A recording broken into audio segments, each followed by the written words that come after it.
So I'm going to try to keep this theme of the Community Cookbook Club, at least the recipes on Wednesdays, they will be cakes.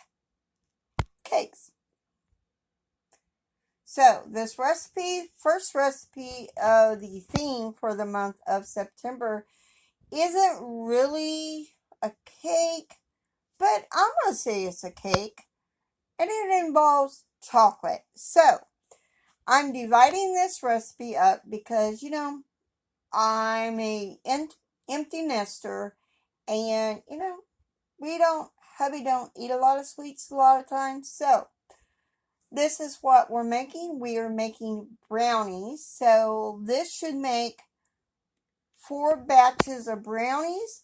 So I got 2 cups of flour, 2 teaspoons of baking powder, 2 teaspoons of salt. I'm going to mix that together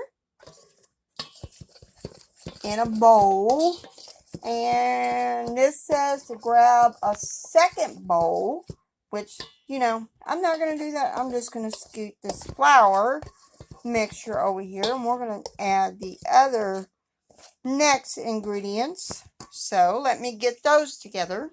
So in this other bowl, we're going to have 4 cups of sugar and a cup and a fourth of cocoa. I am using special dark Hershey's cocoa. So we're supposed to mix these two, the sugar and the cocoa, together in that other bowl, and then combine with the flour mixture. We're just going to combine it all in one bowl because just to make it easier. And I probably should have got a humongous bowl, but of course I didn't. But it'll be fine. So I'm going to get this all mixed together, and then I will be back because we're going to add one more ingredient.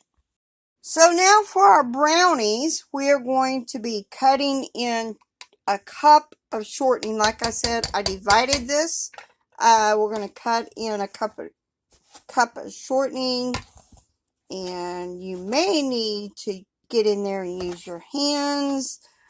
If you don't have a pastry blender, if possible, if you're going to do a lot of baking, I advise you to get one because it does come in handy for bread making and mixing not to say you don't have your best tools are right here, your fingers, but you want to make sure all that shortening is mixed in with your brownie mixture. So I'm going to do that, and then after I get that done, I will probably come back tomorrow, and then we will make a 13 by 9 brownie. And then I may show you how to do tell you a little bit about the other if you're going to do a smaller size. So stay tuned for that. So it's been 2 days before I'm making this. So now I got 2 eggs. I need to mix them together in this bowl. Then we are going to add 1 teaspoon of vanilla to this. Mix this up. And then we're going to add 2 cups of the brownie mixture that we made. And of course, I will be mixing this too in my beet mixer after I get everything off of there. And then we're going to bake this about 25 to 30 minutes at 350. And then we will have some ooey gooey brownies.